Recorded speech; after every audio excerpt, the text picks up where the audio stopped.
Countdown continues, and now we are exactly 2 weeks away from Election Day. Both candidates are hitting the pavement in key battleground states as polls show a very tight race in the final stretch. Waukesha Bailey has the latest on this battleground blitz. Good morning, Waukesha. Yeah, good morning, Jim, Janelle. So a number of experts have said the road to the White House goes through Pennsylvania. Now, Vice President Harris is off the campaign trail today, but will return to the Delaware Valley tomorrow, and her running mate, Tim Walz, will be in Philly Friday. So we're still waiting to hear from Trump's campaign on when he'll return to Pennsylvania. Both tickets know each day is vital to reach those undecided voters in swing states. For the second time in as many weeks, Vice President Harris was in our area, making a pitch to independent voters and Republicans who may be leery of another 4 years under former President Trump.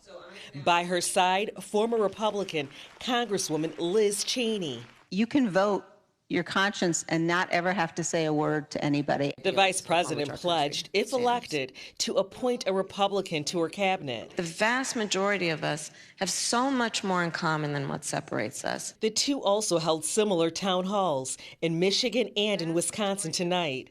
The two are trying to sway voters who went for Nikki Haley in the primaries, some even after she left the race. And I'm proud. Trump in North Carolina leveled a new baseless attack against Harris, claiming she'd target religious groups if elected. Christians will not be safe with Kamala Harris as President of the United States. The former president also repeated false claims about FEMA disaster relief funds after visiting Asheville, a community devastated by Hurricane Helene. They spent their money on illegal migrants.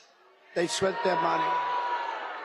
They didn't have any money left for North Carolina. Today, Trump courts Latino voters in Florida before heading back to North Carolina for a rally.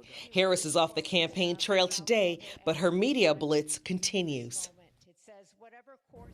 So the two vice presidential candidates are also on the campaign trail today. Republican VP nominee JD Vance will also target Latino voters in Arizona. Democratic VP nominee Tim Walz will hit the campaign trail with former President Barack Obama in Wisconsin as early voting gets underway there. Jim? Thank you, Waukesha. And happening today, there's going to be an official unveiling of this mural at Walnut and 57th Street, West Philadelphia. The mural is called Philly Votes, Legacy in Bloom. And it's the city's first permanent mural designed to encourage voting throughout the generations. Coming up at 5:45, we'll talk to the artist about the mural and what inspired her. And with just 2 weeks until the election, hundreds gathered last night inside of Edon Tabernacle Baptist Church that's in Philadelphia for Dinner with a Purpose. Senior pastor Alan Waller helped organize the gathering as a way to galvanize members of the faith community to preach the power of voting in this battleground state that very well could decide the election. I am concerned about that because we know sort of historically what happens with elections. We know what just happened in recent elections here in Philadelphia. Voter turnout is 30%. Voting is like oxygen. It's very necessary. And I'm very passionate about not telling people who to vote for because everyone has the right to vote their conscience, but that we need to vote.